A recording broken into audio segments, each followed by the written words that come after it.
Qué gusto de estar nuevamente con ustedes. Vamos el día de hoy a referirnos a la ley de amparo, a la nueva ley de amparo que entró en vigor en los primeros días del mes de abril de 2013. Esta nueva ley de amparo es consecuencia de una importante reforma constitucional que se publicó en el Diario Oficial de la Federación el 6 de junio de 2011. La nueva ley de amparo es trascendente para los mexicanos por muchos motivos. Permite, por ejemplo, que el amparo se interponga no solamente respecto a actos de autoridades, sino también respecto a actos de particulares que actúan como autoridades en algunos casos. Permite, por ejemplo, que el amparo se interponga fundándolo no solamente en disposiciones de carácter constitucional, sino también el amparo puede proceder cuando se violentan tratados internacionales, principalmente los tratados en materia de derechos humanos. Por eso esta ley es tan importante, por los cambios que propone.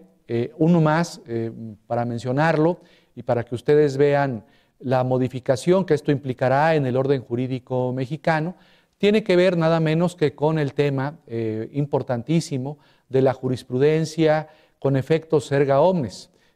Cuando nació el amparo en México en el siglo XIX, pues el amparo tenía efectos relativos. Existía la cláusula Otero, que indicaba que la sentencia de amparo solamente tenía interés para las partes, o solamente a las partes les afectaba o les beneficiaba y no tenía ningún efecto más allá de las partes. Bueno, la modificación constitucional primero y legal ahora de la nueva ley de amparo, se establece que en algunos casos y bajo determinadas condiciones, la jurisprudencia puede tener efectos generales, efectos erga omnes. A pesar de estos cambios trascendentes, importantes, a nuestro sistema jurídico constitucional, al recurso de amparo o al juicio de amparo, que es el principal instrumento para tutelar y proteger los derechos fundamentales de los mexicanos, yo considero que hay problemas en esta legislación que deben ser atendidos pronto por reformas de carácter legal y en su caso por la propia jurisprudencia de los tribunales federales. En concreto me refiero, por ejemplo, al incremento de las causales de improcedencia.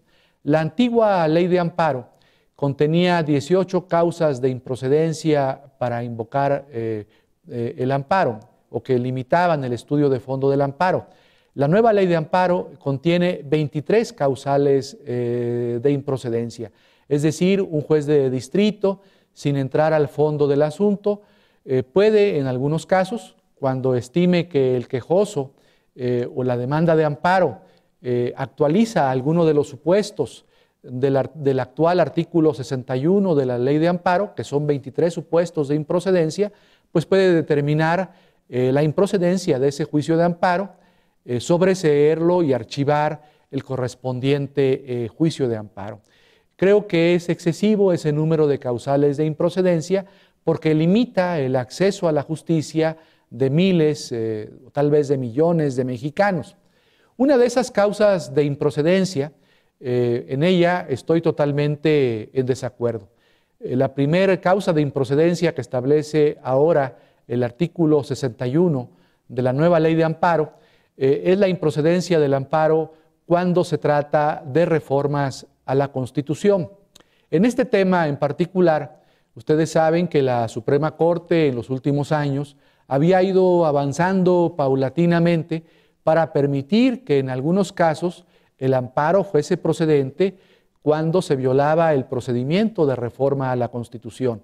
En particular, un amparo muy importante en revisión que conoció la Corte, el amparo 186 del 2007. En ese amparo se estableció con meridiana claridad que era procedente el amparo por violaciones al procedimiento de reforma constitucional. Pues ahora ni siquiera para reformas a la Constitución el amparo se considera procedente. La primer causal de improcedencia indica el amparo es improcedente cuando el quejoso reclame o demande reformas o cambios de carácter constitucional. Estoy en desacuerdo, me parece un retroceso en el sistema constitucional mexicano. Pero no es, desgraciadamente, ese el único retroceso. Hay otros que también me parece importante comentar. Por ejemplo, en materia de amparo administrativo, se le permite a la autoridad administrativa fundar y motivar, no cuando emite el acto de autoridad para salvaguardar el principio de legalidad, sino que ahora, según lo establece el último párrafo del artículo 117 de la nueva ley de amparo, será posible que la autoridad responsable pueda fundar y motivar el acto de autoridad con el informe justificado, es decir, al contestarse la demanda de amparo.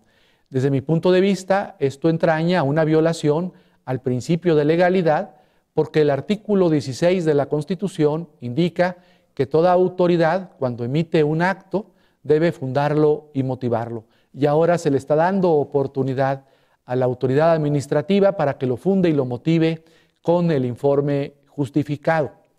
Hay también otras propuestas en esta ley de amparo, otros cambios que merecen comentario de nuestra parte. Por ejemplo, el amparo en materia agraria. Anteriormente, en la vieja ley de amparo, no había un plazo de preclusión.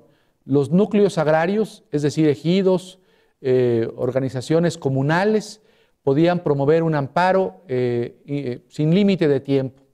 Hoy establece la ley de amparo, la nueva ley de amparo, que solamente tienen 7 años para promover una demanda de amparo contra un acto de autoridad.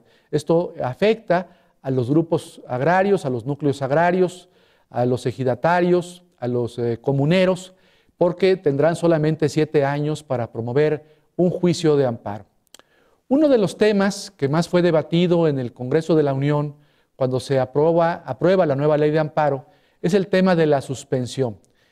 Sobre todo la fracción 13 del artículo 129 de la nueva ley de amparo.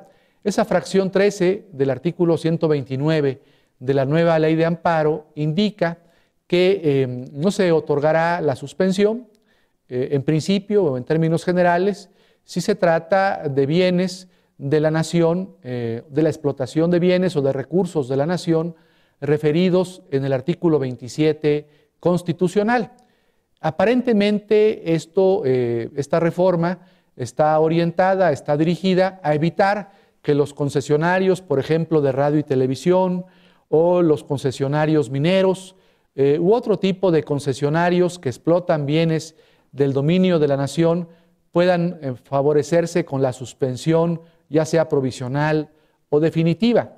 Sin embargo, si hace uno un análisis más detenido a esta fracción 13 del artículo 129 de la nueva ley de amparo, encontrará que esta norma no solamente se refiere a los concesionarios que explotan bienes del dominio directo de la nación, sino también esta reforma podría tener un impacto negativo en los núcleos agrarios, por ejemplo, un acto de expropiación de parte del Poder Ejecutivo para favorecer a una empresa petrolera que va a perforar un pozo. Posiblemente si el núcleo agrario o el núcleo indígena planteara una demanda de amparo, el juez de distrito podría argumentar que no puede otorgarle la suspensión provisional y en su caso la definitiva, porque se trata de bienes que están contemplados en el artículo 27 de la Constitución. 2 puntos más que quiero comentar finalmente contiene esta ley de amparo, que aunque se prevén en la misma, en el artículo 5, son desde mi punto de vista esas regulaciones muy deficientes. Me refiero en concreto al interés legítimo y me refiero también al amparo colectivo. Sobre el primer tema, el interés legítimo. La nueva ley de amparo, como ya lo había establecido el artículo 107, fracción primera de la Constitución, va a permitir que el amparo proceda no solamente cuando se afecte un interés jurídico, es decir, cuando haya en la persona o se cometa en su persona o en sus bienes un agravio personal y directo. Esto se le conoce en la doctrina de amparo como interés jurídico. Ahora se va a permitir que también el amparo pueda proceder cuando se viola un interés legítimo por parte de la autoridad o por parte de un particular. Sin embargo, ese interés legítimo es acotado mucho por la nueva ley de amparo. La nueva ley de amparo señala que el interés legítimo puede ser individual o colectivo, pero que siempre tendrá que referirse a una afectación real y actual. Es decir, para que el quejoso quede comprendido dentro del interés legítimo, pues tendrá que demostrar que el derecho afectado o los derechos afectados tienen que ver con situaciones reales y actuales que se estén produciendo en ese momento y no que se hayan producido o que se vayan a producir en el futuro. Creo que esto implica una limitación al interés legítimo y sobre todo también cuando el párrafo segundo del nuevo artículo 5 de la Ley de Amparo señala que el interés simple nunca se puede considerar como interés legítimo y cuando no se distingue en el artículo 5 de la Ley de Amparo las decisiones de tribunales administrativos, es decir, que resuelven sobre el derecho público y cuando se resuelve sobre el derecho privado. Mi opinión jurídica es que cuando se trata de derecho público o de derecho social, el interés legítimo debiera siempre permitirse, aunque se tratara de resoluciones de tribunales administrativos, agrarios o laborales. En cambio, cuando se trata de asuntos que tienen que ver con el derecho privado, un tema de derecho mercantil, pues ahí tal vez sí sea exigible el interés jurídico y no el interés legítimo. Pero en tratándose de derecho público, es muy importante que el amparo procediese contra decisiones de tribunales administrativos, agrarios o laborales que violaran alguna norma que tenga una relación con el interés legítimo de alguna de las partes. Y esto no está previsto así en el actual artículo 5 de la Ley de Amparo. Además, la regulación del interés legítimo es muy reducida.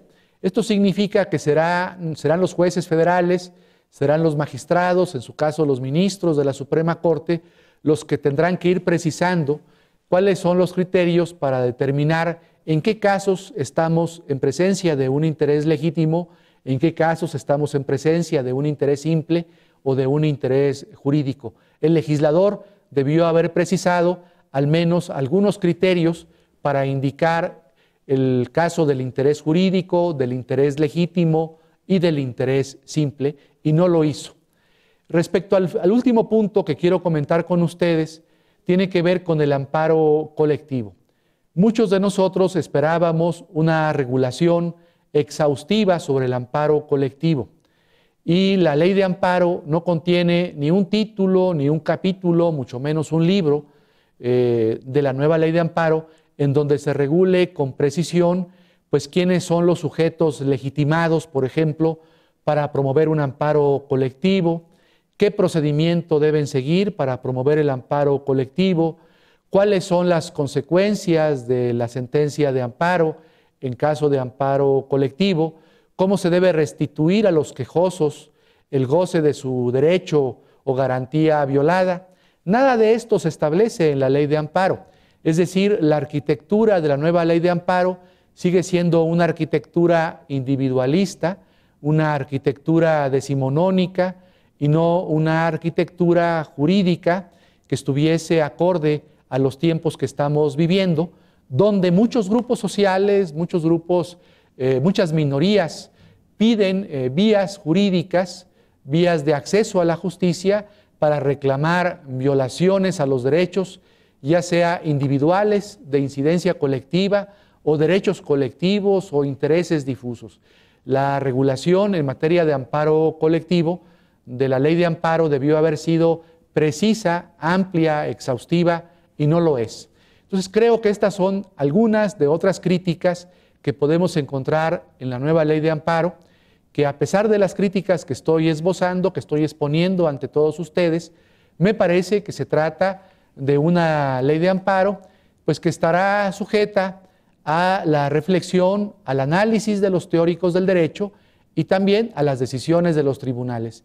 Y veremos si efectivamente, con el paso del tiempo, con las decisiones de cada tribunal federal o con los comentarios que hagamos los académicos si esta nueva ley de amparo responde a las expectativas que teníamos muchos mexicanos para contar con un instrumento efectivo de garantía de nuestros derechos humanos, ya sea previstos en la Constitución o de los derechos humanos contemplados en tratados ratificados por nuestro país. El tiempo nos dirá qué tan importante fue esta nueva ley de amparo y qué cambios legislativos y qué cambios jurisprudenciales y doctrinarios también habría que plantear para mejorar este importante instrumento que ha sido la base en nuestro país desde hace más de 2 siglos para proteger los derechos fundamentales de los mexicanos.